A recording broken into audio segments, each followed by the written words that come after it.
Bismillah. Assalamualaikum warahmatullahi wabarakatuh.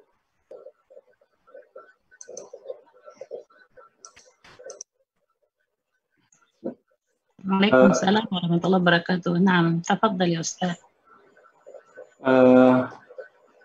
Naam, kita buka dulu sambil menunggu Ustaz, Naam, silakan, Pak. Bismillah, alhamdulillahirabbil alamin, assalatu wassalamu asrofil anbiya'i wal mursalin wa ala alihi washabihi rasulillahi ajma'in, amma ba'd. Para peserta kajian online rahimani wa rahimakumullah. Alhamdulillah, pada kesempatan pagi hari ini insya Allah kita akan memulai kembali pembahasan kitab yang akan dibahas, yaitu kitab Surat Terbuka untuk Suami, karya guru kita Al-Ustadz Abu Ihsan Al-Maidani hafizahullah beserta Ummu Ihsan. Alhamdulillah, Ustadz juga sudah menginfokan sebelumnya bahwa beliau sudah mengkonfirmasi untuk hadir. Sambil menunggu Ustadz, mungkin ada beberapa hal yang akan kami sampaikan. Yang pertama, terkait tata tertib kajian Khobar dan Luqmanul Hakim Academy. Yang pertama, untuk diketahui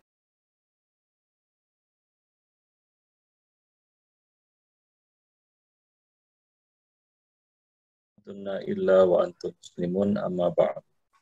Fa inna ahsanal kalami kalamullah wa khairal huda huda Rasulillah sallallahu alaihi wasallam wa syarrul umur muhdatsatuha wa kullu muhdatsatin bid'ah wa kullu bid'atin dhalalah wa kullu dhalalatin finnar. Para jemaah kaum muslimin dan muslimat yang dimuliakan Allah, alhamdulillah pada kesempatan pagi yang berbahagia ini kita dapat bertemu kembali. Kita masih membahas buku Surat Terbuka untuk Suami. Kita akan lanjutkan pembahasannya pada pagi ini. Sebelumnya salawat dan salam atas Nabi kita Muhammad sallallahu alaihi wasallam, atas keluarga beliau, sahabat-sahabat beliau, dan siapa saja yang mengikuti sunnah beliau sampai hari kemudian. Para jemaah kaum muslimin dan muslimat yang dimuliakan Allah, kita akan lanjutkan pembicaraan kita, masih berbicara tentang rumah tangga. Rumah tangga adalah amanah yang Allah Subhanahu wa taala berikan kepada kita, terutama para suami yang mulia. Sadarilah bahwa kita ini adalah pemimpin rumah tangga, pemimpin bagi istri dan anak-anak kita. Maka kita bersiap mengemban amanah sebagai pemimpin. Seorang suami harus menyiapkan dirinya sebagai pemimpin. Dia harus melatih dirinya menjadi pemimpin yang baik, memikul tanggung jawab dengan amanah, dan menanamkan jiwa kepemimpinan dalam dirinya. leadership. Dan buanglah sifat kekanak-kanakan dan sikap tak mengerti tanggung jawab. Sadarilah, sekarang kita telah menjadi lokomotif yang di belakang kita telah menunggu gerbong-gerbong yang siap untuk dibawa. Ingatlah, rumah tangga adalah amanah dan tanggung jawab besar yang harus kita pikul sebaik-baiknya. Sebuah amanah yang tidak boleh dilakukan dengan serampangan dan sesuka hati. Ketika kita menikah, kita tidak sendiri lagi. Ada orang-orang yang menjadi tanggung jawab kita. Kita harus ingat bahwa tanggung jawab tersebut pasti akan ditanyai oleh Allah Subhanahu wa taala kelak di akhirat. Nabi SAW bersabda dalam hadis beliau, "Ala kullukum ra'in wa kullukum mas'ulun an ra'iyatih. War-rajulu ra'in ala ahli baitih wa huwa mas'ulun an ra'iyatih." Setiap kamu adalah pemimpin dan setiap kamu akan ditanya tentang apa yang dipimpinnya. Seorang lelaki adalah pemimpin atas keluarganya, yaitu anak istrinya, dan dia akan ditanya tentang orang-orang yang dipimpinnya, yaitu anak istrinya. Kullukum ra'in wa kullukum mas'ulun an ra'iyati. Setiap kamu adalah pemimpin dan setiap kamu akan ditanya tentang rakyat yang dipimpinnya. Maka jagalah amanah ini dengan sebaik-baiknya. Jadilah kita seorang pemimpin yang bertanggung jawab, berakhlak mulia, berwibawa, dan penuh kasih sayang. Pemimpin yang mampu memimpin dan mendidik anak istri kita untuk meraih keridhaan Allah Subhanahu wa taala.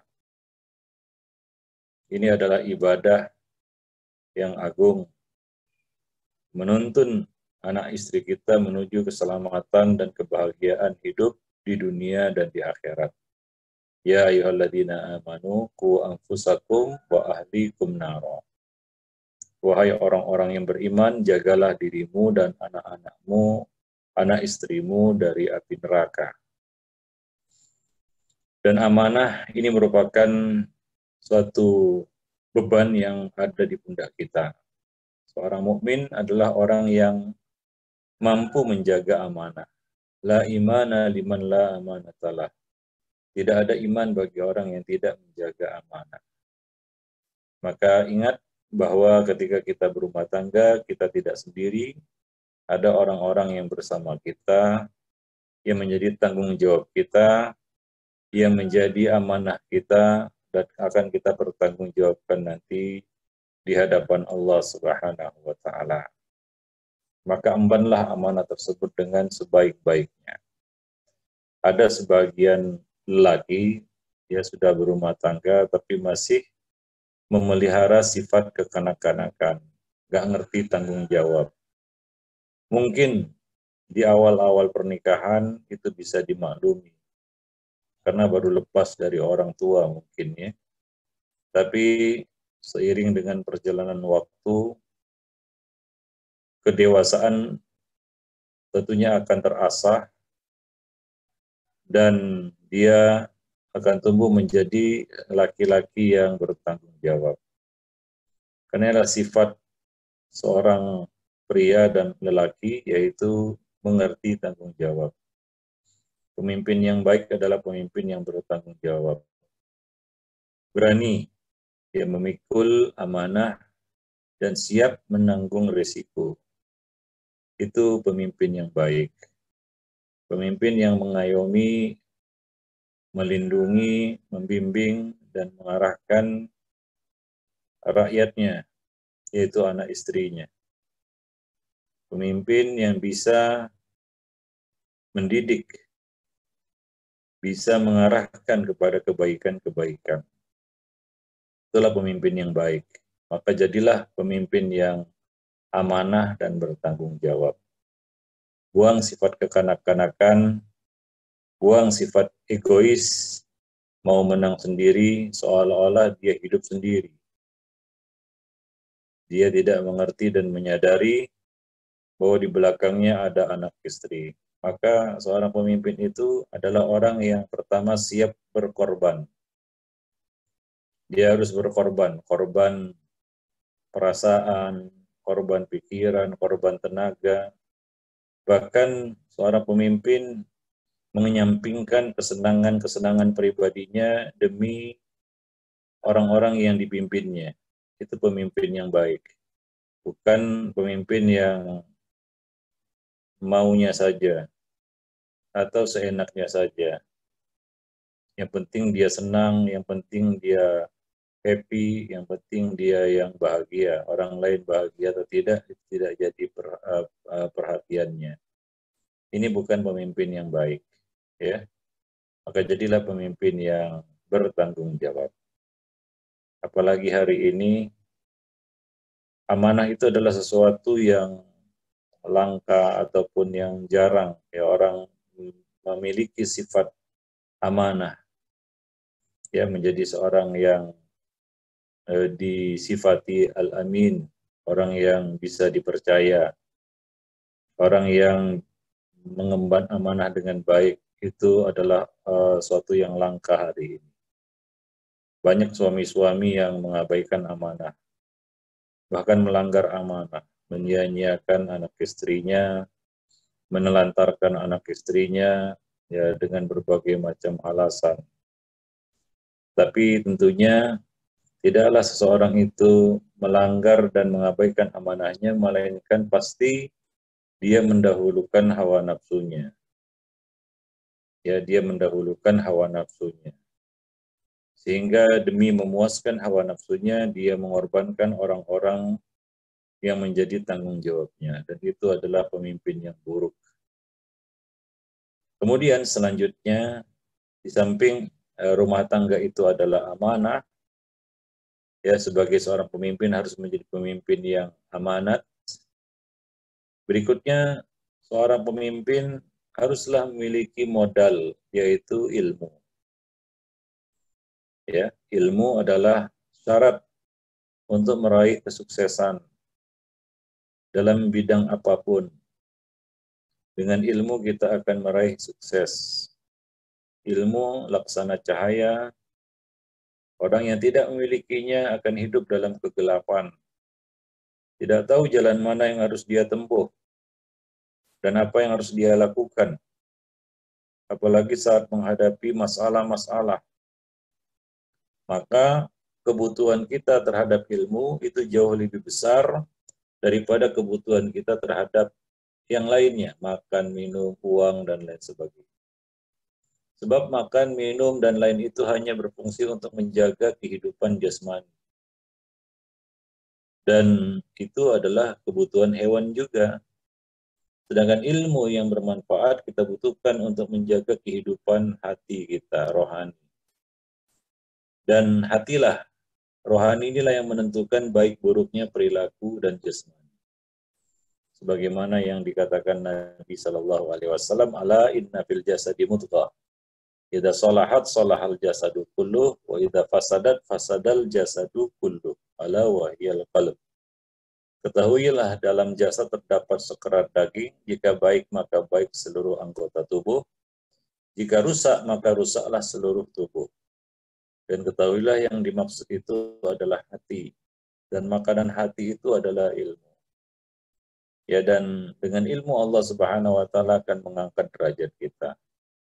Allah berfirman dalam surat Mujadilah ayat 11, yarfa'illahu alladhina amanu minkum walladhina utul ilma darajat.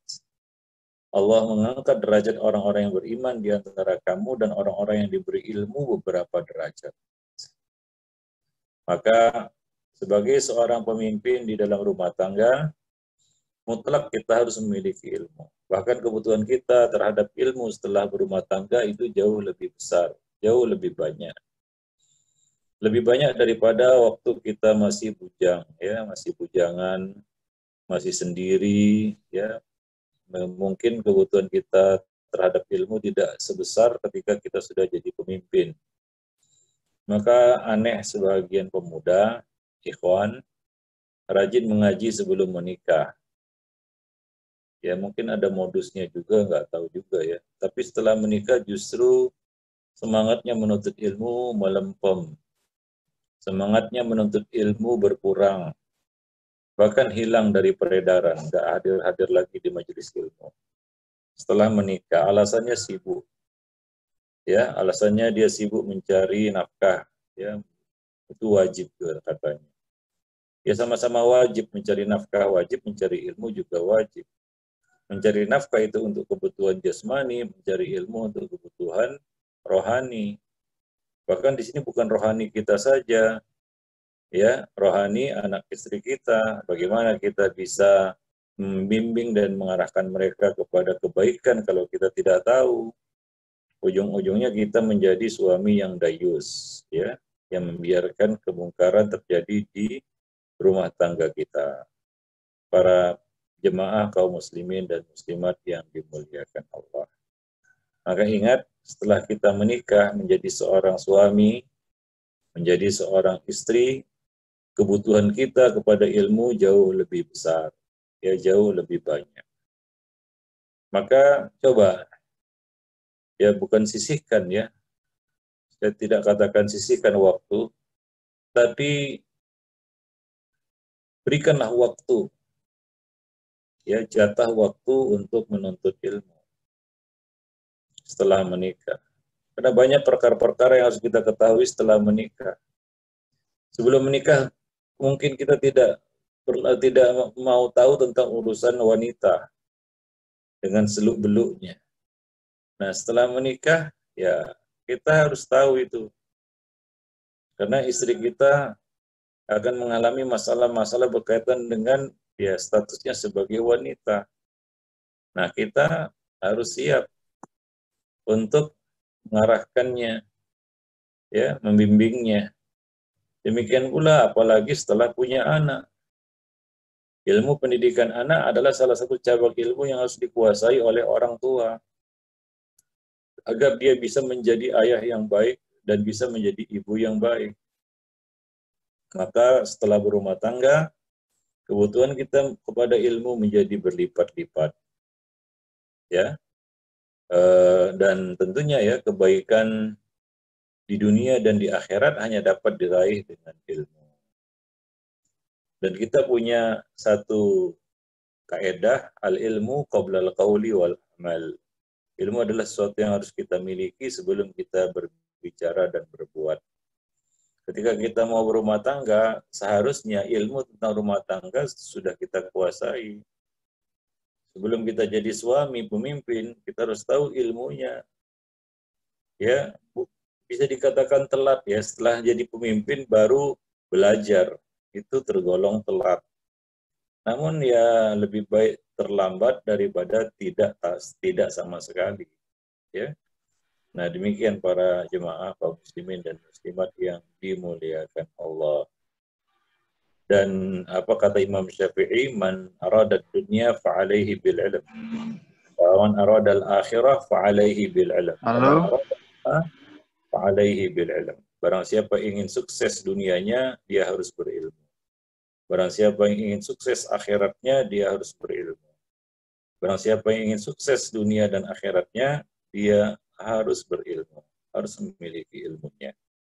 Nah, demikian para jemaah yang dimuliakan Allah. Dan Nabi SAW bersabda, "May yuridillahu bihi khairan yufaqihu fid din." Barang siapa yang Allah kehendaki kebaikan atas dirinya, Allah akan beri dia pemahaman di dalam agama. Dan ini juga merupakan salah satu jalan kita meraih surga. Man salaka tariqan yaltamisu fihi ilman sahhalallahu lahu tariqan ilal jannah. Barang siapa menempuh jalan untuk menuntut ilmu, niscaya Allah akan mudahkan baginya jalan menuju surga. Apalagi di dalam rumah tangga. Kesuksesan dalam rumah tangga tidak akan bisa diraih tanpa ilmu. Maka jangan pernah berangan-angan bisa menjadi suami yang sukses jika kita tidak mau belajar. Ya, apalagi sebagai kepala keluarga, sebagai pemimpin dalam rumah tangga, kita dituntut untuk terus menimba ilmu. Sebab dalam mengarungi bahtera rumah tangga, banyak masalah-masalah yang akan kita hadapi, yang kita temui. Dan masalah-masalah yang kita temui dan kita hadapi itu bukan untuk kita hindari, tapi untuk kita selesaikan. Ya, rintangan itu harus kita lewati, bukan kita balik ke belakang. Ketemu rintangan kita mundur ke belakang. Ya, tidak mungkin kita bisa melewati semua itu tanpa ilmu.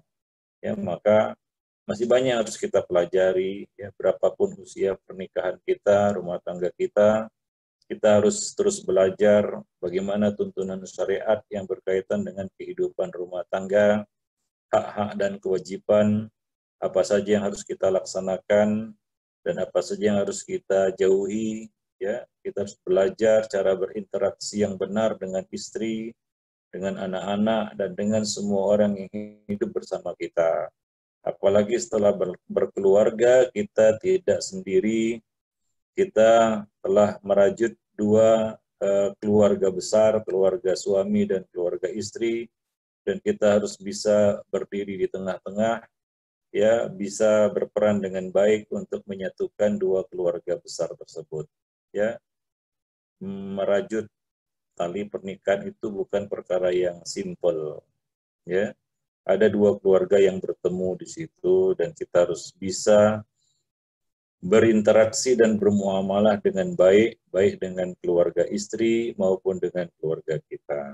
Dan kita bisa membimbing mereka, anak istri kita, dengan baik untuk menuju hidup bahagia. Ya, maka kita harus belajar tentang perkara-perkara yang dapat memperkokoh kebahagiaan rumah tangga suami istri dalam rangka meraih ridha Allah Subhanahu wa taala melalui ibadah yang namanya nikah. Ya. Nah, di samping itu mungkin masih banyak kekeliruan yang terjadi di dalam rumah tangga yang dapat menghalangi terciptanya kebahagiaan. Kita harus belajar bagaimana cara menghadapi berbagai macam perselisihan dan problematika rumah tangga dan cara menyelesaikannya ya menurut rambu-rambu syariat. Yang harus jadi platform rumah tangga kita adalah wa in tanaza'tum fi syai'in farudduhu ilallahi war rasul. Jika kamu berselisih tentang urusan apapun, maka kembalikanlah kepada Allah dan Rasul. Begitu juga di dalam rumah tangga.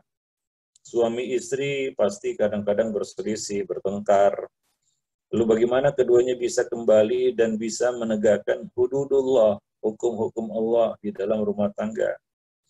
Nah, itu semua tentunya harus dengan ilmu. Ya, jadi intinya apabila kita ingin menjadi seorang suami yang sukses, ayah yang sukses, pendidik yang sukses, maka kita tidak bisa berpangku tangan, kita harus menuntut ilmu.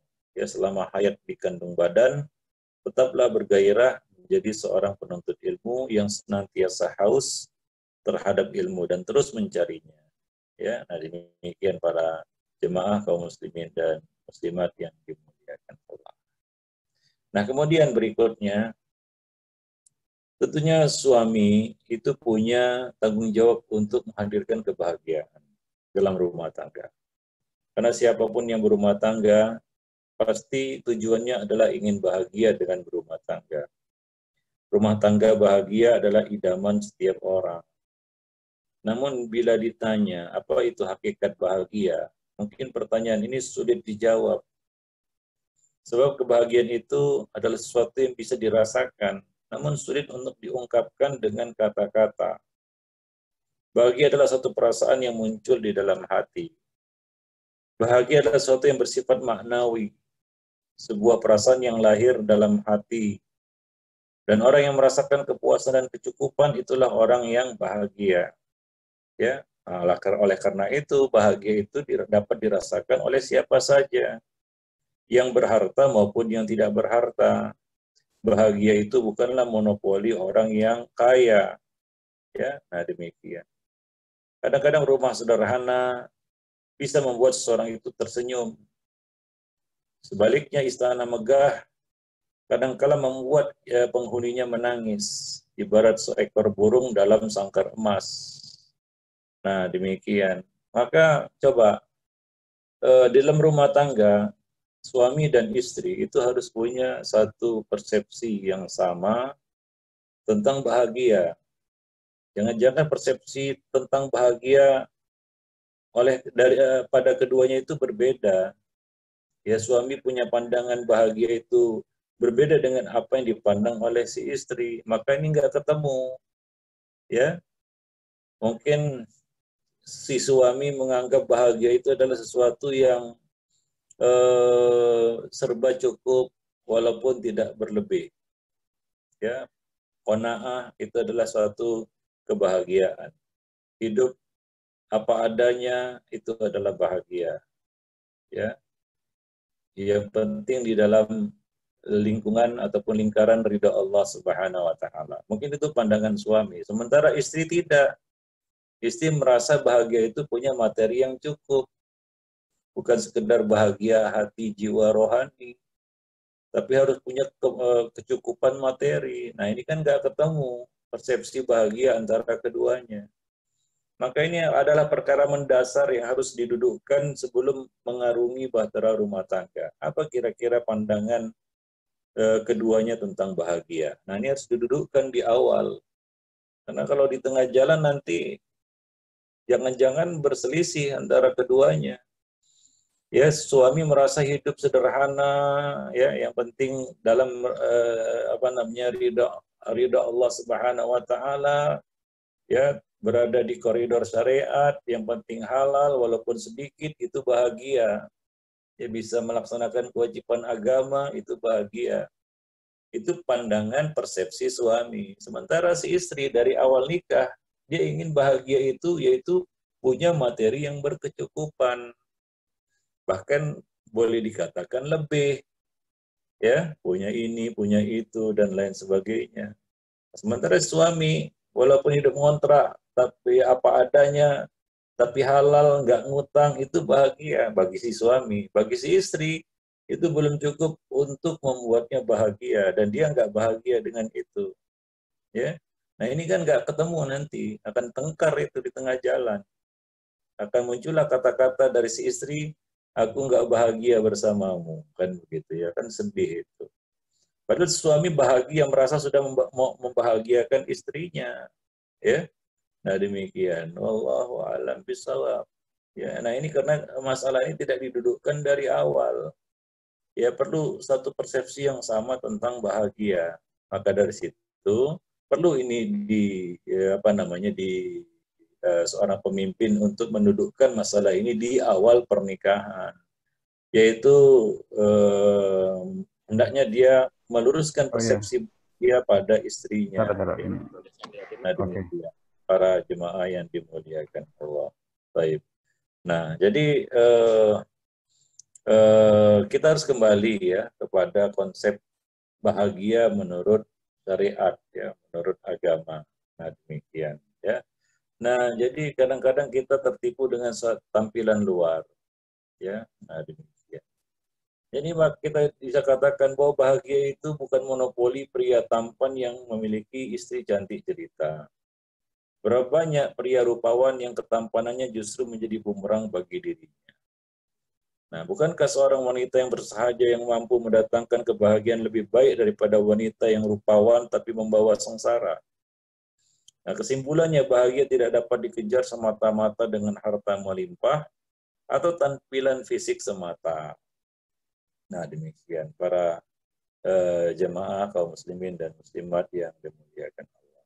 Kalau kita bicara bahagia itu tidak lepas dari kita katakan kecukupan, ya. Orang yang cukup itulah orang yang kaya.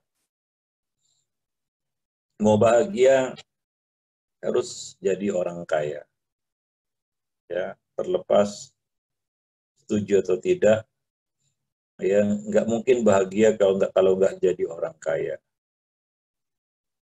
Setuju nggak? Nggak akan mungkin bahagia kalau nggak jadi orang kaya. Ya, kalau nggak kaya minggir aja lah, nggak bisa bahagia itu.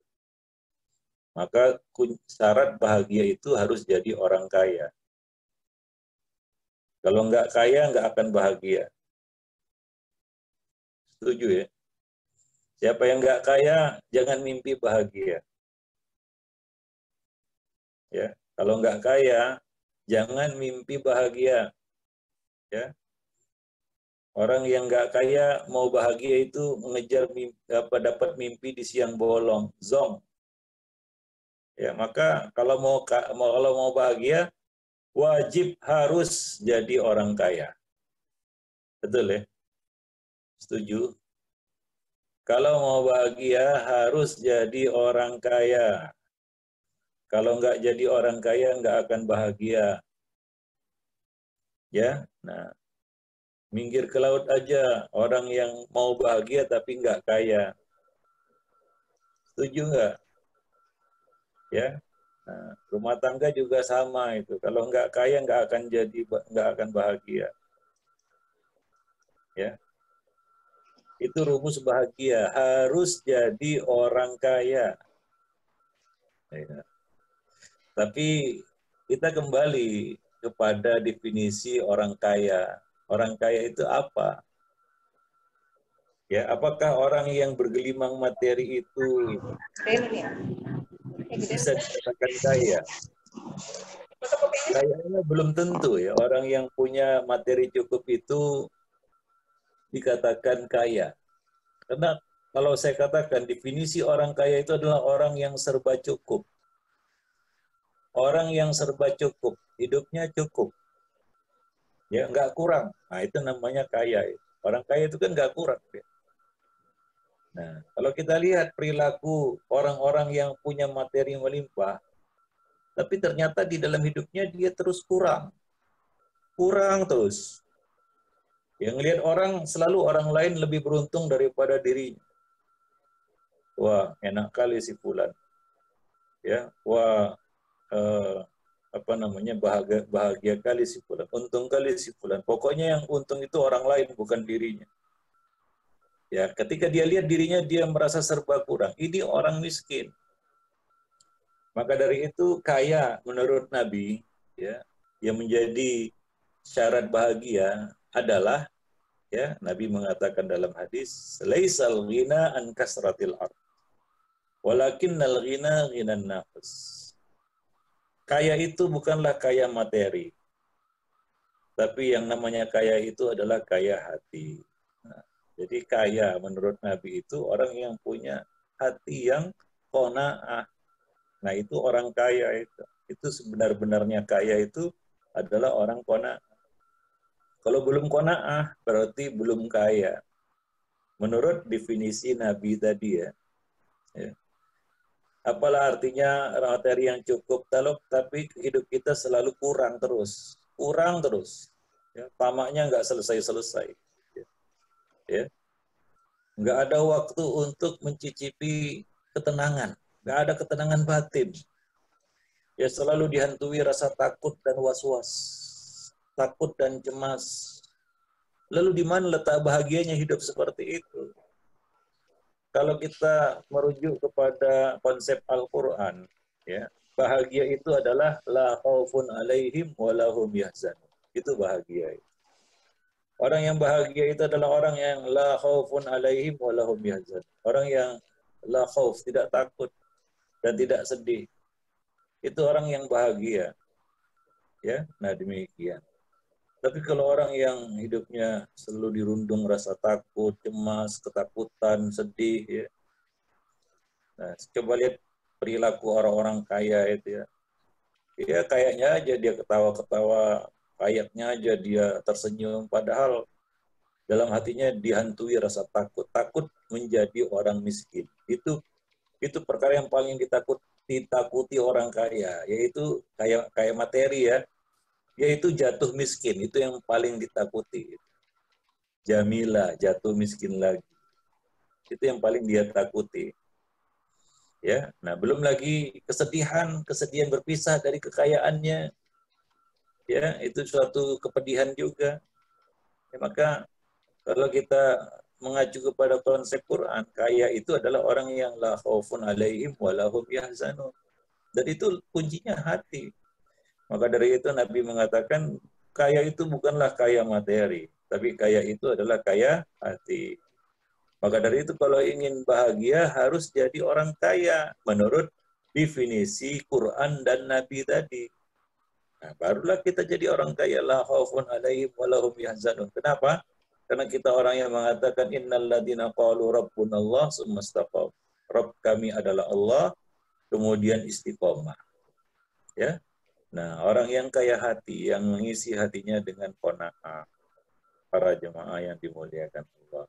Nah, ini hakikat kaya sebenarnya. Kalau belum seperti ini, belum jadi orang kaya. Jangan ngaku orang kaya kalau belum memiliki qanaah. Jangan ngaku orang kaya kalau belum bisa lepas dari sifat tamak. Ya, masih dirundung rasa takut, bersedih, ya. Ya karena ya dibingungkan oleh kekayaannya. Nah, itu belum kaya itu. Dan orang seperti ini pasti nggak bahagia karena dia belum jadi orang kaya. Orang yang paling sengsara hidupnya adalah orang miskin. Ya, orang yang paling sengsara hidupnya adalah orang miskin. Setuju nggak? Ya, yang paling sengsara hidupnya, menderita itu orang miskin sebenarnya di dunia ini. Ya. Tapi miskin itu apa maksudnya? Ya bukan miskin itu nggak ada duit, nggak ada harta. Ya bukan. Nabi mengatakan, ya laisal miskin, ya man tarudduhu luqma au luqmah. Luqmatain au luqmah. Walakinnal miskin man la yajidu ghinan yughnih. Orang miskin itu, kata Nabi, bukanlah orang yang cuma dapat 1-2 suap makanan. Yaitu dapat mungkin cukup-cukup makan, istilahnya. Itu miskin. Bukan itu miskin. Walaupun definisi miskin, ya, di dalam fikih adalah orang yang hidupnya pas-pasan. Itu hidupnya miskin itu. Ya, kebutuhannya sebulan 1 juta misalnya, dapatnya juga 1 juta. Ya miskin lah itu. Pas-pasan itu miskin secara definisi fikihnya ya. Tapi Nabi di sini mengatakan bukan itu yang sebenarnya miskin.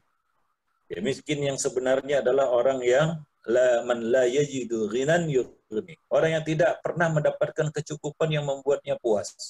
Itu orang miskin itu kata Nabi. Man la yajidu ghinan yughni. Yang tidak mendapatkan menemukan kecukupan dalam hidupnya yang mencukupinya, yang membuat dia puas. Ya, nah ini karena sifat tamak yang bersarang di dalam hatinya. Gak selesai-selesai ngejar dunia, seperti kata Nabi itu ya. Ya, apa namanya? Jika anak Adam ya punya 1 lembah emas, dia akan cari yang kedua. Punya 2 lembah emas, dia akan cari yang ketiga. Dan tidak ada yang dapat menghentikan ketamakannya melainkan masuk dalam tanah. Mati, baru selesai tamak. Orang seperti ini orang miskin sebenarnya. Dan dia pasti sengsara hidupnya. Orang seperti ini sengsara. Coba lihat orang-orang kaya, belum tentu dia bahagia. Belum tentu dia bisa tersenyum lepas seperti orang miskin. Kenapa? Karena hidupnya dihimpit berbagai macam perkara-perkara yang memberatkan hatinya, pikirannya. Saya punya orang kaya itu ya. Untuk kebutuhan per hari ya, per bulan itu dia harus dapat puluhan juta, bayar ini, bayar itu, ini itu, pusing kepala kalau nggak dapat, ya pusing kepala. Akhirnya coba lihat, kalau saya tanya lah sejujurnya, coba jawab, siapa yang lebih banyak berhutang, orang miskin atau orang kaya? Saya nggak bicara fakir ya, fakir itu memang Nabi berlindung dari kefakiran, karena fakir itu kekurangan. Kita bicara miskin yang hidupnya pas-pasan. Saya tanya dulu, jujur jawab.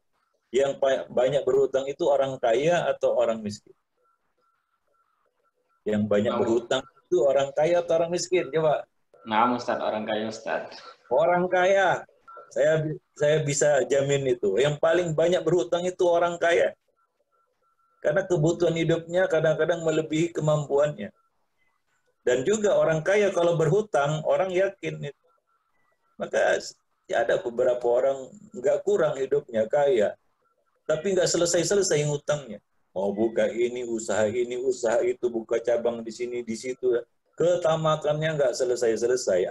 Akhirnya hidupnya jadi susah. Pusing kepala. Ya. Belum lagi kreditnya. Nah, ketika meninggal baru ketahuan itu ternyata semuanya kredit, punya motor kredit, bunyinya pun dit kredit kan. Ya maklum lah. Punya mobil kredit juga. Ya. Punya sepeda motor digas tang ngutang semua. Ah, itu orang kaya itu yang berani seperti itu. Ya. Mobilnya berderet di garasi ternyata hutang semua. Kredit semua. Ya. Ujung-ujungnya jadi hantu kredit dia.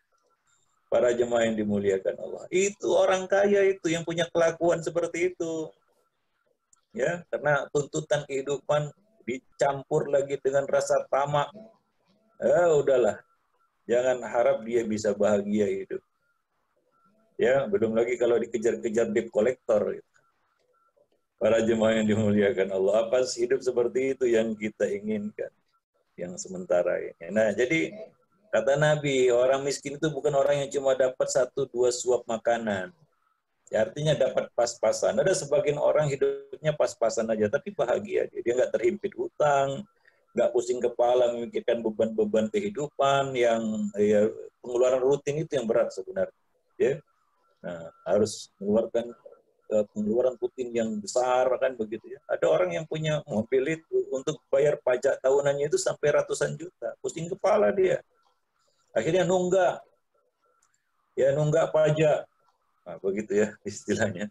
Ya, nggak bayar-bayar ya pajak kendaraan bermotor. Ya, ada sebagian pajak itu sebenarnya wajib kita bayar karena kita menggunakan fasilitas umum dan lain sebagainya. Ya, nggak boleh kita berhutang di situ. Ya, karena itu untuk ya kemaslahatan kendaraan kita, para jemaah yang dimuliakan Allah. Ya. Nah, jadi seperti itu. Akhirnya hidupnya pun jadi berat. Baik. Jadi kita mengertilah di sini bahwa kalau ingin bahagia kita harus jadi orang kaya dengan definisi bahagia kaya seperti yang disampaikan Allah dan Rasulnya. Para jemaah yang dimuliakan Allah. Nah, kembali kepada rumah tangga ya, kita bicara bahagia tadi ya. Maka Nabi mengatakan dalam hadis ya, man asbaha minkum aminan fi sirbihi mu'afan fi badanihi indahu qutu yaumihi faka'annama hizat lahu dunya bihadzafiriha. Barang siapa di antara kamu yang mendapati waktu pagi dalam keadaan sehat walafiat tubuhnya, aman dirinya, dan memiliki persediaan makanan pokoknya untuk hari itu, maka seakan-akan dia telah mendapatkan semua kenikmatan dunia. Para jemaah yang dimuliakan. Jadi orang yang kaya hati itulah yang akan merasa puas menerima apa yang Allah berikan. Ya, tidak dikuasai oleh rasa tamaknya, rasa rakusnya untuk mengejar dunia. Ya, dia juga menjaga dirinya ya dari hutang, karena hutang itu ya walaupun dibolehkan akan membawa kehinaan. Para jemaah yang dimuliakan Allah. Wallahu a'lam bishawab. Ya, ada seorang laki-laki, ada satu hikmah ya. Ada seorang laki-laki yang mengeluhkan anaknya yang banyak kepada seorang ulama. Maka ia berkata kepadanya, coba periksa dari anak-anakmu yang tidak ditanggung rezekinya oleh Allah, lalu pindahkanlah ia ke rumahku, kata ulama tersebut. Jadi sebenarnya kekayaan yang hakiki adalah kita memiliki sifat yang qanaah, ya, sifat qanaah. Wallahu a'lam bishawab. Baik, ya.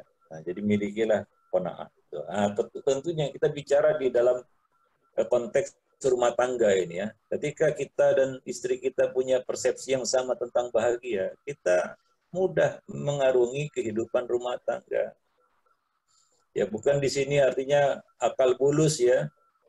Wah, malah ya, qanaah dijadikan alasan untuk bermalas-malasan tidak mencari nafkah. Salah juga itu ya. Nah, sebagian orang, wah saya hidupnya qanaah, tapi nggak keluar mencari nafkah, ya ini salah. Dia bilang sama istrinya, ya wahai istriku, kita hidup qanaah ya ini hari ini abang nggak kerja, ya salah juga ya. Tapi ya ketika keduanya punya persepsi yang sama tentang bahagia, ya punya persepsi yang sama tentang kaya, maka insya Allah istri tidak akan berkata kepada suaminya, Mas, kamu tidak membuat saya bahagia. Ya, nah, ya. Tidak akan ada pepatah yang berbunyi, ada uang abang sayang, ada uang abang sayang, nggak ada uang abang ditendang. Nggak ada lagi itu. kalau keduanya memiliki persepsi yang sama tentang bahagia. Para jemaah yang dimuliakan, ya. Nah, jadi apa namanya? Ini adalah satu dasar yang perlu kita miliki ya di dalam berumah tangga, ya. Punya orientasi yang sama tentang bahagia. Ya, mudah-mudahan dengan itu ya keduanya ya bisa mengarungi kehidupan rumah tangga dengan apa ya, dengan selamat sentosa istilahnya. Ya, lepas dari pertengkaran gara-gara harta. Ya, nah istri tidak banyak menuntut lebih dari suaminya, ya, karena baginya ya bahagia itu bukanlah materi yang melimpah-limpah, ya. Nah, kadang-kadang kan wanita ini dia lihat tetangganya, ya, punya kelebihan materi, dia pun merengek sama suaminya, minta belikan ini, minta belikan itu, sesuatu yang sebenarnya nggak penting, ya. Nah, ya ini yang membuat kadang-kadang suami juga gerah, ya, dan kadang-kadang istri ini suka jadi provokator suami untuk mencari rezeki yang haram. Waliyadzubillah, ya, dia pun merengek sama suaminya, Mas, belikanlah ini, belikanlah itu seperti tetangga punya. Ya memanglah, rumput tetangga terlihat lebih hijau daripada rumput sendiri. Itu kalau kita hidup ini melihat ke atas. Maka Nabi mengatakan, unduru ila man asfala minkum wa la tanzuru ila man huwa fawqakum bahwa ajdar Allah tazdaru nikmatallahi alaikum. Lihatlah orang yang berada di bawahmu. Jangan melihat orang yang ada di atasmu. Karena itu lebih patut dilakukan agar kamu tidak meremehkan nikmat-nikmat Allah Subhanahu wa taala. Para jemaah yang dimuliakan Allah. Nah, alangkah tenangnya hati suami jika si istri punya punya pemahaman yang benar tentang bahagia. Itu luar biasa. Ini salah satu ciri wanita soleha. Dia punya persepsi pandangan yang benar tentang bahagia. Ini pasti dia akan jadi istri yang tidak memberatkan suami. Nah, kadang-kadang kita mempertanyakan kesolehan wanita yang selalu menuntut materi lebih dan lebih pada suami. Bukan suaminya enggak mencukupi nafkahnya, sudah cukup sebenarnya untuk makan sehari, ya. Nah, kalau kita merujuk ke sabda Nabi, ya, Nabi mengatakan apa? Qad aflaha man aslam wa ruziqa kafafan wa qanna'ahu Allahu bima ata. Sungguh beruntung orang yang telah mendapatkan Islam, lalu diberi kecukupan rezeki, ya, dan Allah membuatnya qanaah untuk menerima apa yang diberikan kepadanya. Nah, maka kalau seorang suami telah bisa menanamkan sifat qanaah ini kepada istrinya, keluarganya, terutama istrinya, dia sudah menyelesaikan separuh dari tugas. Ya, tapi kalau istri ini dikuasai sifat tamak, ya, mata duitan kata orang sekarang, materialistis, wanita yang materialistis, wah ini pusing kepala lah itu suami, ya. Nah, pusing kepala lah suami yang punya istri materialistis, mata duitan, ya, tamaknya nggak selesai-selesai, ya. Nah, selalu hasad kepada apa yang ada di tangan orang lain, nggak ada zuhudnya, nggak ada qanaahnya, itu pusing kepala, bakal tengkar terus itu nanti, ya, dengan si suami, ya. Suami ini sampai batas manakah dia bisa meluluskan semua keinginan si istri. Nah, banyak masalah-masalah rumah tangga, ujung-ujungnya yang diributkan, yang dipersoalkan adalah materi, ya, materi. Nah, ini karena nggak duduk dari awal ini. Antum para pemuda ini harus, ya, yang masih muda, yang belum nikah, ya, ini harus jadikan sebagai suatu dasar di dalam melangkah di dalam membina rumah tangga. Mungkin di sini sudah banyak ada yang punya pengalaman, ya, pusing kepala dengan istrinya kan begitu, yang mata duitan kan begitu, ya. Mohon maaf, ya. Ya seperti itu, ya. Nggak ada qanaahnya, tomaknya nggak selesai-selesai. Antum kan pusing kepala kalau punya istri seperti itu. Dan ini akan merenggut kebahagiaan rumah tangga tentunya. Wallahu a'lam bishawab. Nah, demikian jemaah yang dimuliakan. Wallahu a'lam bishawab. Jadi, ya, Nabi mengatakan ad-dunya mata wa khairu mata'id dunya al-mar'atus salihah. dunia ini penuh dengan kesenangan. Dari banyak kesenangan-kesenangan dunia, yang paling tinggi nilainya itu adalah punya istri yang salehah. Ya, itu kesenangan jasmani dan rohani, kesenangan batin dan kesenangan badan. Punya istri yang soleh, para jemaah yang dimuliakan Allah. Kita akan bicara lagi ya lebih lanjut nanti ya di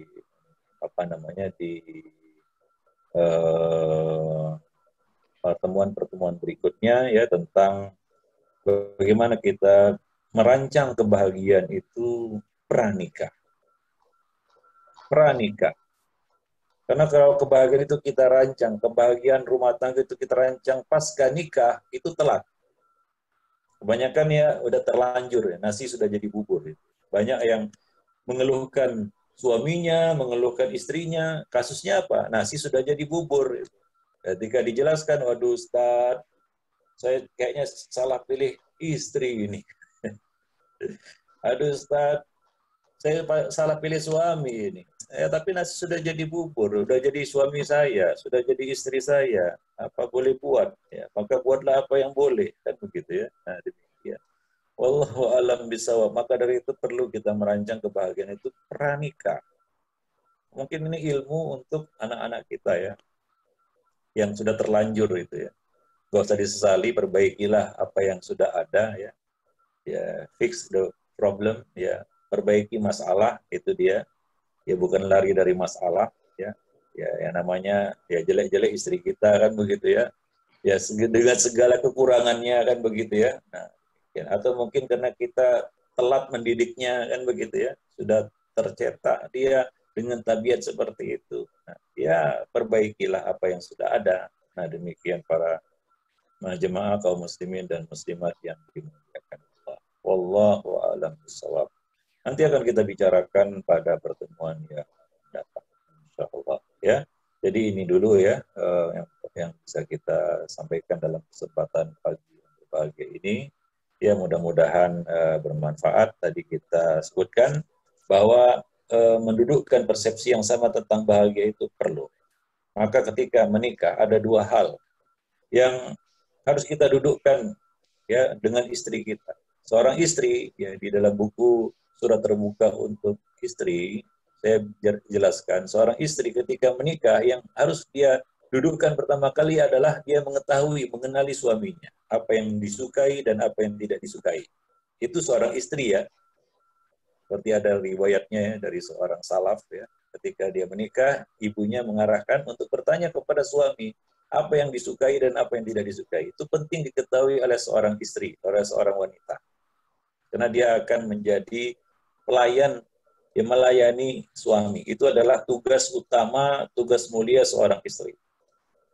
Tapi ini tentunya tidak untuk seorang lelaki, suami kepada istri.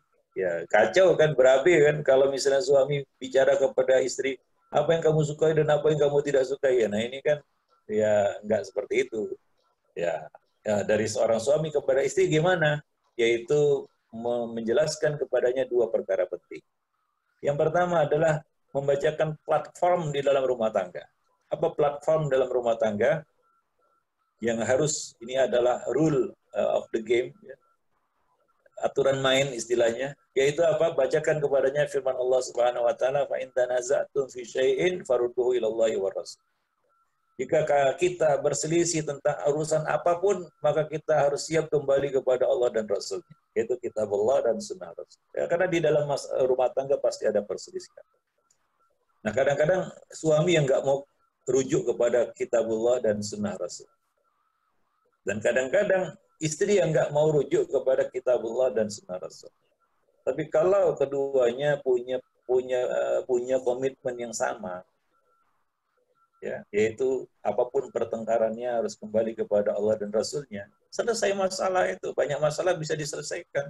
Kalau itu adalah platform rumah tangga kita, ya maka buat platform rumah tangga jangan muluk-muluk lah, ya.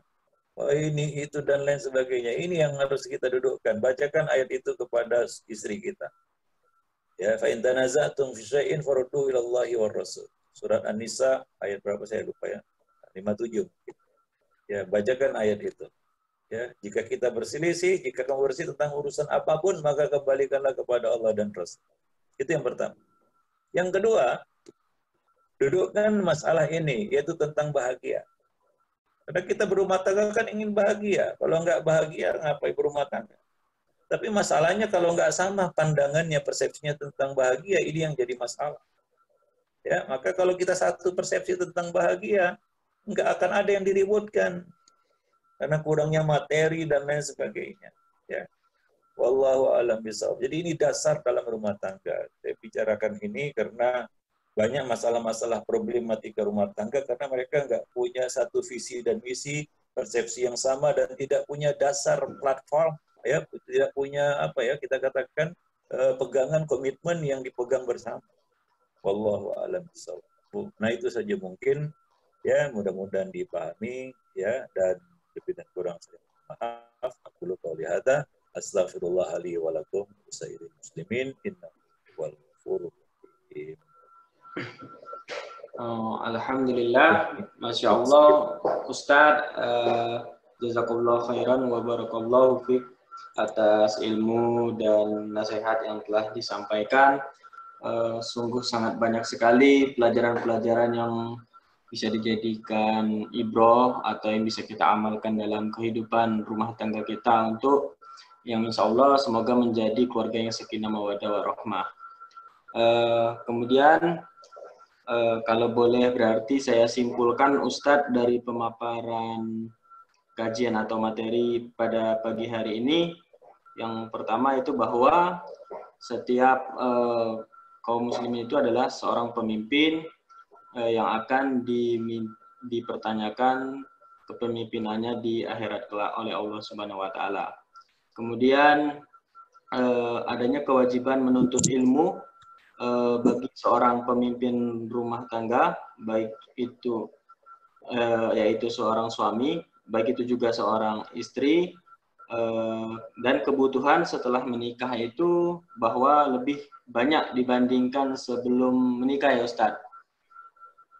Kemudian untuk menghadirkan kebahagiaan dalam rumah tangga, yang pertama itu kita harus menjelaskan platform rumah tangga kita atau dasar-dasar rumah tangga kita yang akan setiap permasalahan maka akan dirujuk atau dikembalikan kepada Kitabullah dan Sunnah Rasulullah SAW yang dijelaskan dalam Quran surat An-Nisa ayat 57, dan kedua ya, tidak kalah pentingnya itu untuk menyamakan persepsi bahagia itu, di mana bahagia itu merupakan suatu yang merasa cukup atas apa yang diberikan Allah Subhanahu wa taala kepada kita atau merasa qanaah.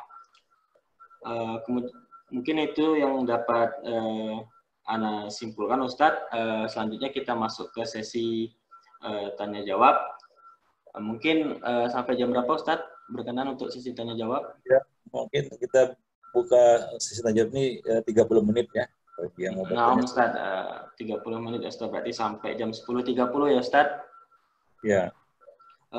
Kemudian yang pertama kita persilakan kepada jamaah yang udah raise hand. Di sini ada Aski Maulia Fitri. Tafadhol. Assalamualaikum warahmatullahi wabarakatuh. Ustadz, saya mau nanya cara menghindari suami yang emosional. Apakah perlu ditanya apa yang dia sukai dan tidak disukai pada saat kapan Ustadz? Dan sama siapa kita menanyanya, sama ibunya atau sama orangnya langsung? Ya, tentunya ini di awal pernikahan ya, ketika menikah ya, ini ada satu kisah ya dari salaf kita ya, seorang tabi'iyah kalau nggak salah ya. Maka yang pertama dia lakukan ketika berumah tangga adalah dia bertanya kepada suami langsung ya, apa yang disukai, kira-kira apa yang tidak disukai, kan begitu ya. Nah misalnya contoh ini ya, suami nggak suka jengkol, tiap hari kita masak jengkol, itu kan namanya ngajak tengkar ya.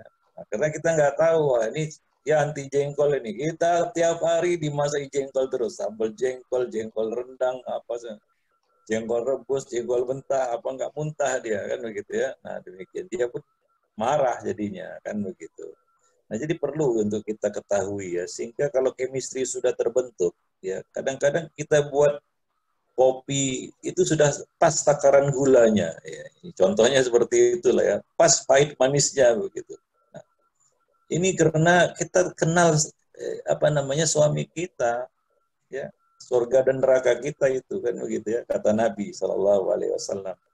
Maka seorang istri harusnya ada kepuasan ketika dia bisa memberikan pelayanan yang maksimal kepada suami. Karena itu ibadah yang agung, nggak ada ibadah yang lebih agung dari seorang wanita, ya seorang istri di muka di atas bumi ini ya.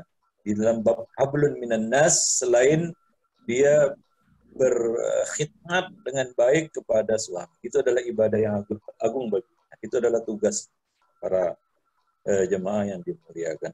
Jadi ini di awal pernikahan ya seharusnya. Tapi kalau telat ya nggak apa-apa lah. Tanyakan sekarang kira-kira ya supaya ya, menciptakan chemistry itu, sehingga istri itu sudah ngerti ya apa sih maunya suami begitu ya, apa yang membuat suami bahagia dan senang gitu. Nah Kalau demikian. suaminya kurang keterbukaan gimana Ustadz? Jadi dia jadi si istri tidak tahu apa yang dia sukai, apa yang tidak disukai karena suaminya kurang terbuka. Ya itu bisa dilihat dari perjalanan waktu ya. Kita kan hidup bersama satu atap. Masa kita nggak bisa mengenali karakter dan tabiat suami kita? Ya harus kedekatan harus kita jalin, Pak. Namanya suami istri. Harus ada chemistry yang tercipta di situ. Nah demikian. Wallahu a'lam bishawab. Itu artinya kita memang ingin berkhidmat untuk suami ya. Kalau ada niatan berkhidmat untuk suami, maka kita cari tahu apa sih yang membuat dia senang, bahagia, tersenyum, sumringah. Gitu. Nah, jangan sampai suaminya direbut orang lain begitu ya. Orang lain yang membuat dia bahagia begitu. Ya, ya gitu. Ya, nah demikian. Wallahu a'lam bishawab. Tapi kalau untuk suami yang temperamental, emosional, itu banyak faktor ya. Mungkin itu bukan kemarahan hakiki. Mungkin karena kesal di luar, ya stres di dalam menghadapi pekerjaan, kadang-kadang pelampiasannya di rumah, ya artinya dia nggak serius marah, sebenarnya dalam kondisi normal ya dia biasa-biasa aja, ya kita maklumi lah. Ya, namanya juga laki-laki di luar rumah cari nafkah berat, itu jihad yang besar hari ini mencari nafkah yang halal, ya tekanan-tekanan di tempat kerja dan lain sebagainya, kan begitu ya. Harus kita maklumi kalau dia marah-marah karena faktor itu, ya maklumi sajalah. Ya, hibur dia, ya, buat dia suasana di rumah jadi tenang, jangan diladeni, jangan terlalu diambil hati juga, kan begitu ya. Nah itu faktor pekerjaan bisa jadi. Ya, banyak sebab. Atau sebabnya adalah ada saya pernah ditanya oleh seorang ibu ya, seorang istri, ibu-ibu ini curhat dia sama tentang istri suaminya yang akhir-akhir ini kok suka marah-marah begitu. Ya pulang rumah marah-marah. Sedikit-sedikit marah-marah. Kadang-kadang marah-marah tanpa sebab. Padahal sebenarnya waktu pertama nikah dulu nggak seperti itu katanya. Akhir-akhir ini aja seperti itu. Tiba-tiba dia temperamental, emosional, marah-marah nggak keruan. Saya katakan sama ibu itu, Bu, coba periksakan ke dokter. General check up. Jangan-jangan kolesterolnya tinggi itu. Darah tinggi itu. Coba perbaiki gitu ya. Rajin olahraga, refreshing, hidup jangan tertekan. Ya mungkin selesai marah-marah. Ya ternyata dites, general check up, wah kolesterolnya tinggi, apa enggak spanning terus.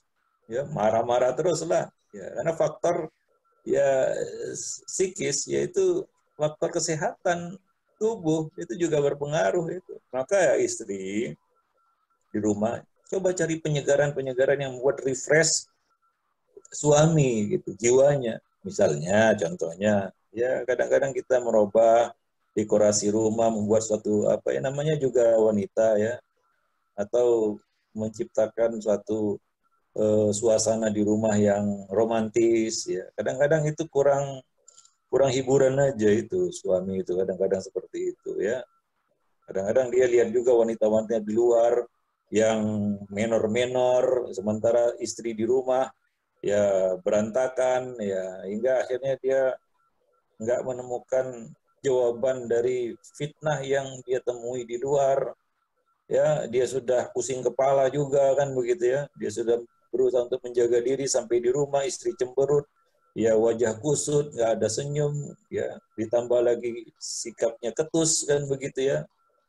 Kadang-kadang istri juga nggak open sama suami ya, alasannya ngurus anak. Nah ini jangan seperti itu. Ya, kadang-kadang itu yang memicu suami itu jadi emosional. Jadi suasana damai, suasana refresh itu tidak dia temukan di rumah. Nggak dia temukan di rumah. Orang itu kalau sudah deadlock jiwanya, ya muncul ya marahnya begitu. Nah, apalagi disuguhi minuman, kopi kepahitan ya begitu ya, sayur keasinan begitu ya. Nggak ada yang cocok bagi dia, apa nggak muncul marahnya. Tapi kalau dia puas, wah ini dimasaki masakan favoritnya kan begitu ya. Ya, wah, dia pun nggak jadi marah itu. Ya. Kadang-kadang istri maunya sendiri. Udah tahu, misalnya kesukaan suami sayur asam misalnya. Wah ini sudah sebulan nggak masak sayur asam. Dia kadang-kadang lupa minta. Tapi istri nggak perhatian, maunya senangnya sendiri aja. Suami makan nggak dia pikirin itu. Kenapa nggak paning nih suami? Gitu. Kadang-kadang faktor-faktor seperti itu, Bu. Ya maka coba perhatikan, kita kan tugas kita kan di rumah itu ya, mengurus urusan rumah tangga itu, urusan dalam negeri istilah, ya. Nah demikian. Atau juga masalah keuangan, istri yang nggak bisa berhemat, padahal suami sudah bintang pukang, pergi pagi pulang petang, ya, kaki ke atas kepala ke bawah itu, cari duit, cari uang, tapi kadang-kadang istri nggak kooperatif di rumah, uang belanja cepat habis. Belum akhir bulan sudah nagih lagi. Laporannya rusak, setrika rusak, reskoker rusak, semua rusak, nggak pandai jaga inventaris rumah. Ini apa enggak ujung-ujungnya marah juga suami, kan begitu ya. Nah, demikian. Wallahu alam bishawab. Jadi ada banyak faktor ya yang membuat kadang-kadang suami itu marah-marah. Ya, kalau marah tanpa sebab itu harus diperiksakan kejiwaannya, Bu. Kalau marah-marah tanpa sebab ya. Atau ada faktor-faktor eksternal ya, masalah dengan keluarganya ya. Jadi jangan ditanggapi emosi juga. Kalau suami marah-marah, cari tahu sebabnya. Wallahu a'lam. Ya. Ya, Masya Allah, Ustadz, syukron, jazakallah khair atas jawabannya. Semoga pada Ibu yang bertanya telah mendapatkan jawaban dan dapat diamalkan dari jawaban tersebut. Selanjutnya Ustadz, pertanyaan dari via Zoom. Bismillah, Assalamualaikum warahmatullahi wabarakatuh Ustadz. Afan Ustadz izin bertanya, apabila ada ikhwan yang memiliki keinginan berpoligami, sementara akhwatnya tidak ingin dilakukan poligami, namun bukan berarti menolak syariat, lalu mengajukan syarat nikah tidak ingin dipoligami. Apakah langkah ini sudah benar? Dan jika apabila ikhwan tersebut tidak sanggup memenuhi syarat, sementara yang berbeda itu hanya pada prinsip yang demikian, apakah tetap dilanjutkan atau dihentikan saja Ustaz? Jazakumullah khairan wa barakallahu fi. Ya, pertama, syarat di dalam akad itu mengikat. Ya. Contohnya begini. Seorang wanita ingin bersedia dinikahi kalau tidak dibawa keluar dari negerinya. Kalau itu dinyatakan di dalam akad, maka itu mengikat. Ya. Nah, artinya apa? Ada konsekuensi jika ternyata si suami ngotot membawa wanita itu, istrinya itu keluar dari negerinya. Ini pernah saya alami langsung ini. Ya, terus terang aja ya. Ya, nggak usah cerita detail lah. Tapi itu syaratnya, dia nggak mau dibawa keluar dari negerinya. Kita harus di situ. Dan itu kita tidak setuju syaratnya. Ya, nggak jadi. Karena syarat itu mengikat, nggak bisa main-main syarat di dalam akad. Ya, nah, ya kita katakan ya tidak dibawa keluar dari negerinya itu kan sesuatu yang ya apa namanya kita katakan ya sah-sah aja lah kalau dia minta seperti itu. Ya, nggak bisa kita kata wah syaratmu batil. Masa kamu nggak mau pulang ke apa dibawa ke Indonesia misalnya? Nah, nggak bisa. Ya, syaratnya dia ajukan seperti itu. Nah, kalau nggak ketemu tidak ada persetujuan antara kedua belah pihak, ya mungkin belum jodohnya, itu intinya. Ya, nah demikian. Wallahu a'lam bishawab. Nah, ya jadi seorang wanita juga hati-hati dengan syarat. Ya, mungkin syarat itu adalah syarat yang susah dipenuhi sehingga nanti dia jadi perawan tua karena nggak ada laki-laki yang mau dengan syarat itu. Maka janganlah memberatkan ya pihak pria ataupun calon suami apabila syarat itu justru akan menjadi ganjalan nantinya bagi dirinya sendiri. Ya, nah demikian. Dia nggak perlu disyaratkan seperti itu. Karena kalau kita bicara poligami itu berkaitan dengan kemampuan, ya nggak perlu juga kadang-kadang makin dibicarakan makin nggak jadi itu, ya. Nah, karena kalau nggak mampu, ya bagaimana mau melangkah? Kan itu semuanya berkaitan dengan kemampuan finansial, ya dan lain-lain sebagainya, kan begitu ya. Jadi nggak usah dipaksakan di situ. Wallahu a'lam bishawab. Nah demikian. Baik. Tapi kalau itu disebutkan di dalam akad, syarat itu mengikat. Karena Nabi mengatakan al-mu'minuna ala syuruti. Ya, karena syarat itu kan tidak menghalalkan yang haram, mengharamkan yang halal. Dia cuma tidak mau dipoligami, ya, diduakan misalnya istilahnya, ya. Karena itu pernah juga terjadi pada Fatimah, putri Nabi. Ya, nah demikian. Ya, dan Ali tidak menduakan Fatimah sampai Fatimah meninggal dunia. Nabi. Wallahu a'lam. Nggak jadi masalah. Tapi ya intinya kalau disebutkan di dalam akad itu sifatnya mengikat. Ya. Ada konsekuensi dari pelanggaran syarat. Misalnya apa? Firaq dan lain sebagainya. Ya. Baik, ada lagi yang mau bertanya? Nah, Ustaz, ada Ustaz. Kita beralih ke pertanyaan dari Facebook dari Ukti Safira Destia Putri. Assalamualaikum Ustaz. Apa yang harus Ana lakukan jika ibu Ana selalu membanding-bandingkan Ana dengan orang lain yang sering memberikan orang tuanya sejumlah uang? Sedangkan Ana dan suami belum bisa untuk rutin tiap bulan memberikan sejumlah uang seperti yang orang tuanya mau. Karena suami saya masih menanggung orang tuanya dan adiknya yang sudah tidak bekerja. Dan karena hal ini juga, Ana dan suami jadi sering bertengkar. Mohon solusinya Ustadz. Jazakallah khair. Barakallahu fiik. Ya, orang tua itu jangan dilawan. Ya. Kalau ingin menolak permintaan orang tua karena itu permintaan nggak bisa diwujudkan, tolaklah dengan cara yang halus. Ya, jangan diambil hati. Dan jangan juga kita tengkar sama suami gara-gara keluarga. Nah, demikian. Nah, ini seorang istri ya harus bisa menempatkan dirinya dengan baik. Ketika dia menikah, dia berada di bawah tanggung jawab suami. Ya. Bukan tanggung jawab orang tua. Nah, kadang-kadang suami juga bukan pelit ya, ataupun karena memang tidak mampu seperti yang ditanyakan tadi, yang dijelaskan tadi. Maka maklumi juga, jangan desak-desak suami untuk misalnya memberikan bantuan rutin kepada orang tua kita. Kalau misalnya dia nggak berkenan, itu bisa menjadi bentuk ya penentangan kita kepada suami. Nah demikian nusyuz ya. Nah, jadi jangan keruhkan suasana rumah tangga kita ya karena campur tangan keluarga. Ya, nah demikian. Ya, nah tapi kepada orang tua tidak usah kita debat ya, atau kita lawani, ya, tolaklah dengan cara yang halus, ya. Nah demikian, mudah-mudahan dia memahami, ya. Yang penting kita tetap menjaga silaturahim, hubungan silaturahim, ya, tidak putus hubungan, ya, terus berkomunikasi, ya, berilah apa yang bisa kita berikan, ya.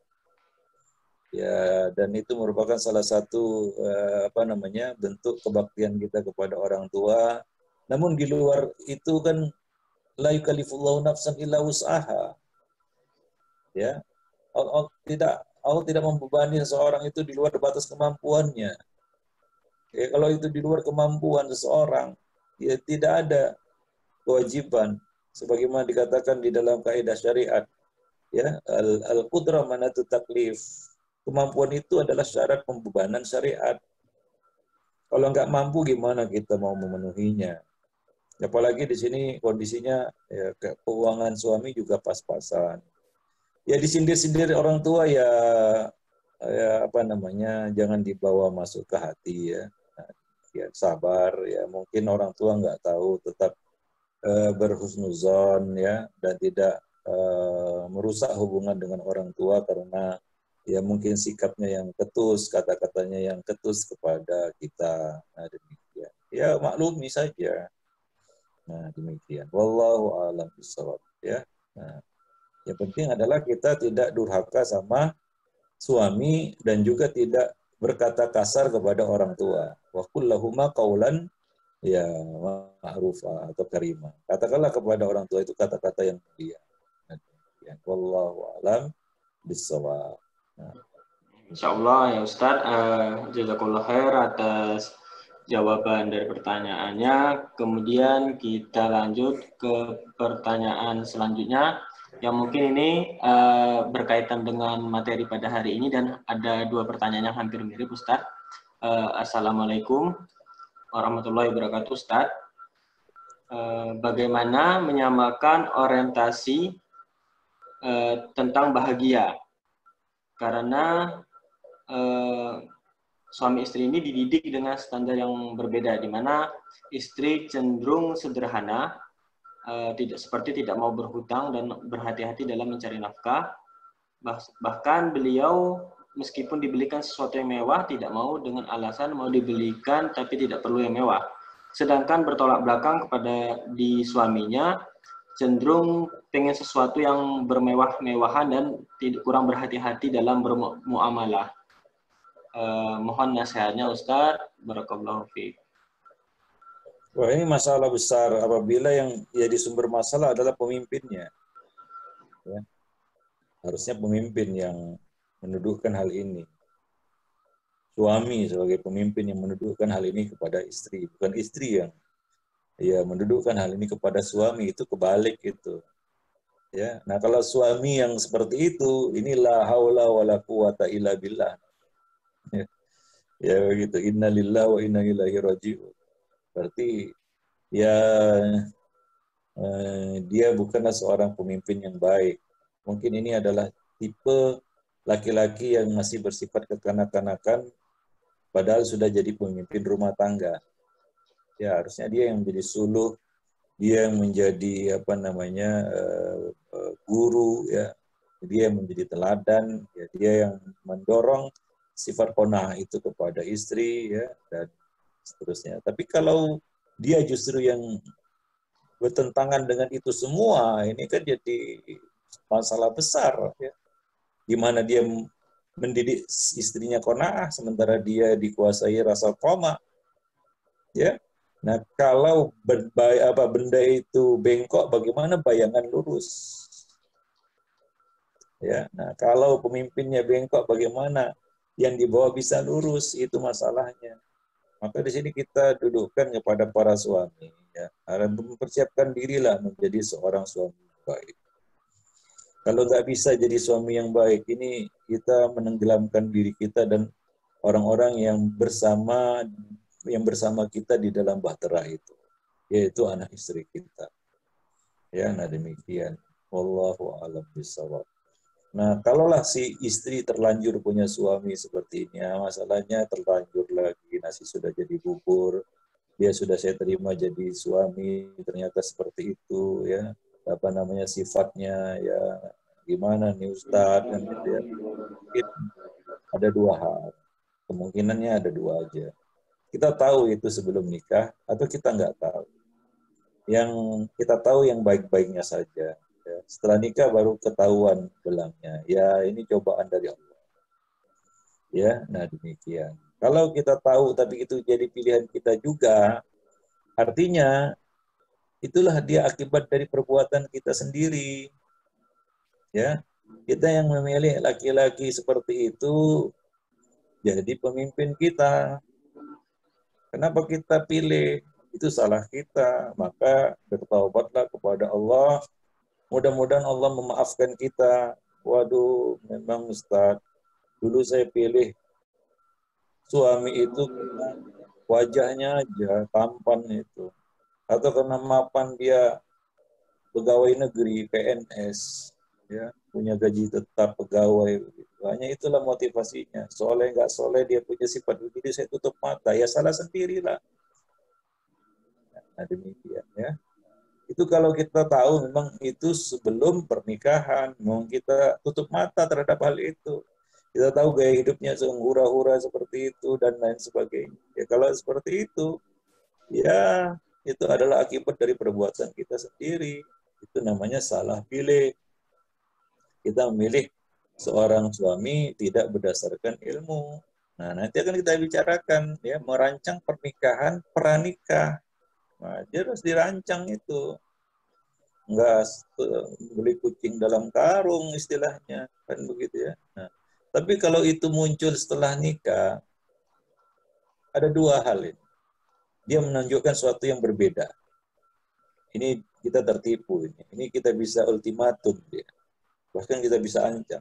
Dulu dia nggak seperti itu, kemudian tiba-tiba berubah. Kayaknya dulu waktu mau nikah alim-alim ya. Setelah nikah apa? Demennya mau riba terus kan begitu ya, ngutang terus ya. Nampak belangnya. Nah ini kita tertipu. Maka kita boleh mengultimatum, mensomasi ini suami. Tapi kalau misalnya ya sebenarnya itu datang belakangan ya, ya kadang-kadang karena tuntutan ekonomi, kesulitan hidup dan lain sebagainya ya ini namanya cobaan hidup ya coba lalui bersama ya coba ya mungkin ada kegersangan rohani di situ ya dia kurang ngaji mungkin ajak dia ngaji ya ajak dia ke tempat-tempat yang bisa menyegarkan rohaninya kembali ya kadang-kadang manusia itu futur istilah atau futur ya dia dilanda kelesuan iman sehingga akhirnya ya sebenarnya itu bukan karakter dia tapi ya mungkin karena kondisi ya akhirnya dia mungkin juga nggak bisa keluar dari masalah akhirnya jadi seperti itu ya nah bisa jadi itu masalah nah kalau demikian coba ya bangkit bersama ya nah, ya coba angkat kembali moralnya ya untuk kembali ke tracknya begitu maksudnya wallahu a'lam. Baik itu. Nah, Ustaz, jazakallah khair atas jawabannya. Kita lanjut ke pertanyaan berikutnya. Mungkin ini untuk pertanyaan yang berkaitan dengan persiapan pernikahan, Ustaz. Bismillah, izin bertanya, Ustaz. Bagaimana agar kita bisa mengetahui bahwa ikhwan atau calon suami kita memang betul senang dan memiliki kebiasaan menuntut ilmu dan bukan hanya menuntut ilmu karena tren atau musiman, Ustaz. Jazakallah khair. Ya mungkin nanti akan kita bicarakan ya pada pertemuan yang akan datang itu ya tentang kadang-kadang kita perlu mak comblang ada istilahnya sekarang mak comblang ya perantara maksudnya ya orang yang mengenali calon istri kita atau calon suami kita ya seperti para salaf dahulu juga para sahabat bertanya kepada orang yang alim, orang yang tahu bahkan bertanya kepada Nabi tentang laki-laki yang datang meminang mereka kan begitu ya dan minta petunjuk kira-kira yang paling tepat yang bagaimana. Kadang-kadang perlu juga hal faktor-faktor ya misalnya faktor tabiat dan apa namanya, kita katakan kesenangan, kan begitu ya. Sifat, afwan sifat dan tabiat, ya kalau tidak ketemu kadang-kadang juga nggak bisa nyatu. Nah ini kan perlu diskusi dengan orang yang mengenal, ya. Jadi ada istilahnya mak comblang juga, perantara, dan bertanya kepada orang-orang dekatnya, ya. Nah jadi itu adalah satu persiapan yang harus kita lakukan sebelum kita menerima seseorang. Nah, demikian. Wallahu a'lam bishawab. Apalagi hari ini kan gitu. Dunia kan semakin luas. Ya masalah-masalah juga semakin kompleks. Maka dari itu ya sikap ya teliti kita itu perlu juga. Wallahu a'lam bishawab. Ya hingga tidak apa namanya, muncul sesal di kemudian hari, itu yang tidak diharapkan kan gitu ya. Nah demikian. Jadi ya kita ini ikhtiar juga. Ya enggak jaminan bahwasanya kita sudah berikhtiar penuh maksimal hasilnya akan baik, belum tentu juga. Kalau ikhtiar yang maksimal belum tentu hasilnya baik, apalagi sama sekali enggak ikhtiar. Ya, sama sekali yang macam beli kucing dalam karung. Ya ini kan spekulasi sekali ya. Nah, kalau kita ambil sikap seperti itu, wah saya tutup mata, yang penting ya apa namanya, kata orang, kita juga nggak tahu kan. Nah, yang penting kelihatannya dia baik ya, coba selidiki dulu kan begitu, benar nggak dia. Ya apalagi sekarang, ya contohnya apa, orang-orang yang ngaku mu'alaf aja ternyata tipu-tipu kan begitu ya. Itu hari ini manusia yang amanah itu sedikit, manusia yang bisa dipercaya itu sedikit. Allahu a'lam bishawab. Ya mudah-mudahan kita dapat jodoh yang terbaik kan gitu. Allah mengantarkan kepada kita jodoh yang terbaik. Karena Allah mengatakan at-thayyibatu lit-thayyibin, at-thayyibuna lit-thayyibat. Laki-laki yang baik akan Allah kirim perempuan yang baik-baik. Begitu ya, itu pasangan. Maka kalau ingin dapat pasangan yang baik, perbaiki diri kita. Mudah-mudahan Allah akan memberikan kepada kita pasangan yang baik. Wallahu a'lam. Nah, Ustadz, jazakallah khair atas jawabannya. Mungkin ini pertanyaan terakhir, boleh Ustadz? Ya. Sebelum kita tutup, ada pertanyaan menarik. Bismillah. Barakallahu fiik Ustadz atas ilmu yang diberikan. Mohon nasihatnya bagaimana seseorang pemimpin dikatakan berwibawa atau memiliki ciri-ciri seorang pemimpin yang berwibawa, di mana terkadang kita sendiri tidak bisa menilai diri kita sendiri, apakah kita sudah bersikap pertengahan, terlalu lembek, atau bahkan terlalu keras. Barakallahu fiik Ustaz. Ya tentunya yang namanya karakter itu kan terbangun, ya. Nggak langsung jadi ya. Kita juga jadi manusia belajar, terus belajar dengan memperbaiki kesalahan kan begitu ya. Nggak langsung sempurna ya. Dan kita kan tidak sempurna, kita mencapai titik yang kita harapkan lebih sempurna kan begitu ya. Nggak ada manusia sempurna ya.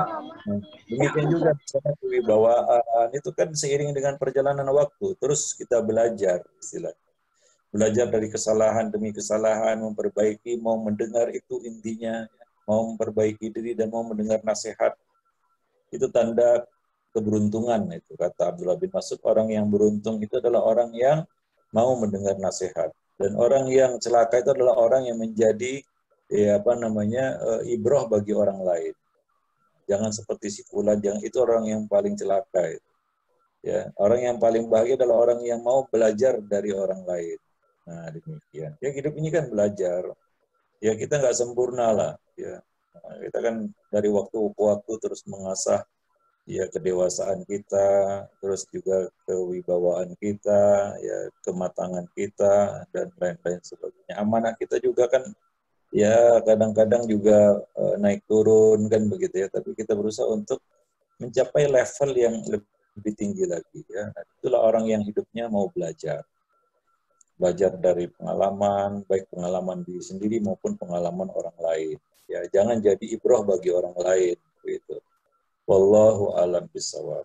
Ya, jadi kuncinya memang adalah terus menuntut ilmu, mau memperbaiki diri, mau mendengar. Jangan anti nasihat. Ya, itu orang sombong, ya, batarul haq, suka menolak kebenaran. Itu orang nggak akan bisa benar ya, hidupnya kalau seperti itu. Ya, nah demikian. Wallahu a'lam. Jangan merasa sempurna. Karena kalau kita merasa sempurna, itulah dia kecacatan yang paling sempurna. Orang yang merasa sempurna. Itu cacat yang paling sempurna. Kurang yang paling sempurna itulah orang yang merasa sempurna. Wallahu a'lam bishawab. Nah, demikian saja mungkin ya pertemuan kita pada kesempatan ya pagi ini. Mudah-mudahan bermanfaat. Lebih dan kurang saya mohon maaf. Subhanakallah bihamdik. Asyhadu an la ilaha illa anta astaghfiruka wa atubu ilaik. Assalamualaikum warahmatullahi wabarakatuh. Waalaikumsalam warahmatullahi wabarakatuh. Lift dulu ya, saya mau keluar ya. Ustaz, jazakallah khair atas ilmunya Ustaz.